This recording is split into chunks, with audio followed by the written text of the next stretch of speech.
ਤੁਹਾਨੂੰ ਪਤਾ ਹੈ ਸ਼ੂਜ਼ ਦਾ ਕੰਮ ਕਰੀਦਾ ਤੇ ਆਪਣੀ ਜ਼ਿੰਦਗੀ ਦੇ ਵਿੱਚ ਬੜਾ ਘੱਟ ਇਸ ਤਰ੍ਹਾਂ ਵੇਖਿਆ ਮੈਂ ਕਿ ਕੋਈ ਬ੍ਰਾਂਡ ਆਪਣੀ ਇੱਕ ਸੀਰੀਜ਼ ਦੇ ਵਿੱਚ ਇਸ ਲੈਵਲ ਦੀ ਸੌਫਟਨੈਸ ਦੇ ਦੇਵੇ। ਚੈੱਕ ਕਰੋ, ਨਜ਼ਰ ਆ ਰਿਹਾ ਜੀ ਜਨਾਬ ਨੂੰ ਇਹ ਚੀਜ਼। ਇਹ ਚਾਰੋਂ ਉਂਗਲੀਆਂ ਵੀ ਪਾ ਦਿਓ ਵਿੱਚ। ਇਹ ਲਓ ਮੈਂ ਪਾ ਕੇ ਦਿਖਾਣਾ ਤੁਹਾਨੂੰ, ਇਹ ਦੇਖੋ ਨਾ, ਇੰਜ ਫੀਲ ਹੋ ਰਿਹਾ ਜਿਸ ਤਰ੍ਹਾਂ ਅੰਦਰ ਕੋਈ ਬਬਲ ਹੈਗਾ ਜੇ, ਗੁਬਾਰਾ। ਉਸ ਗੁਬਾਰੇ ਨੂੰ ਤੁਸੀਂ ਪ੍ਰੈਸ ਕਰਦੇ ਹੋ, ਤੁਹਾਨੂੰ ਤੁਹਾਡੇ ਥੰਬ ਨੂੰ ਬਾਹਰ ਸੁੱਟ ਰਿਹਾ। ਇਸ ਲੈਵਲ ਦੀ ਸੌਫਟਨੈਸ ਹੋਏ ਤੇ ਇਸ ਲੈਵਲ ਦੀ ਸਟੇਬਿਲਿਟੀ ਹੋਏ। ਚੈੱਕ ਕਰ ਰਹੇ ਜੇ, ਸਲਿਪ ਨਹੀਂ ਕਰੇਗਾ ਤੁਹਾਡਾ ਸ਼ੂਜ਼। ਰੇਸ਼ੇ ਚੈੱਕ ਕਰਾਵਾਂ ਇਹਦੀ ਸੋਲ ਤੇ, ਚੈੱਕ ਕਰੋ ਜਰਾ, ਗੌਰ ਕਰਿਆ ਜੇ।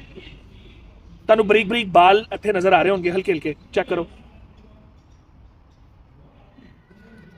ਬਹੁਤ ਘੱਟ ਹੋਇਆ ਕਿ ਕੋਈ ਬ੍ਰਾਂਡ ਇੰਨੀ ਤਵੱਜੋ ਦੇ ਨਾਲ ਇੱਕ ਆਰਟੀਕਲ ਡਿਜ਼ਾਈਨ ਕਰੇ ਜਿਹਦੇ 'ਚ ਉਹ ਫੋਕਸ ਕਰੇ ਸੌਫਟਨੈਸ ਨੂੰ ਵੀ ਤੇ ਸਟੇਬਿਲਿਟੀ ਨੂੰ ਵੀ। ਸਟੇਬਿਲਿਟੀ ਹੁੰਦੀ ਹੈ ਕਿ ਤੁਹਾਡਾ ਜਿਹੜਾ ਐਂਗਲ ਹੈਗਾ ਨਾ ਪੈਰਾਂ ਦਾ, ਬਿਲਕੁਲ ਸਿੱਧਾ ਐਂਗਲ ਰਵੇ। ਤੁਹਾਡਾ ਗੇਟ ਸਾਈਕਲ ਜਿਹੜਾ ਹੈਗਾ ਨਾ ਇੰਜ ਤੇ ਇੰਜ ਬਿਲਕੁਲ ਤੀਰ ਦੇ ਵਾਂਗੂ ਸਿੱਧਾ ਹੋਵੇ ਤੇ ਸੌਫਟਨੈਸ ਵੀ ਹੋਵੇ।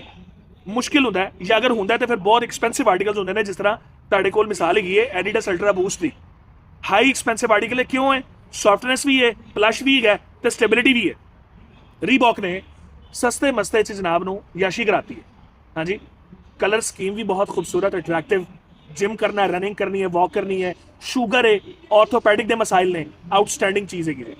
40 तो लैके 45 तक साइज, 45.5 तक साइज है।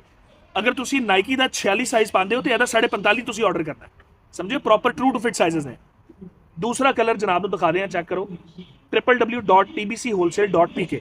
ऑर्डर प्लेस कर लो। मौसम का वेट किया ना कि गर्मियों ऑर्डर कर लाँगा, हुणी रहन दईए, जनाब निकल जानी हथों गेम। तो कर लो ऑर्डर तो इंजॉय करो, एस सॉफ्टनेस के मज़े भी लवो तो स्टेबिलिटी भी इंजॉय करो तो अपनी चाल को दुरुस्त रखो। अपना ख्याल रखो। अस्सलाम वालेकुम।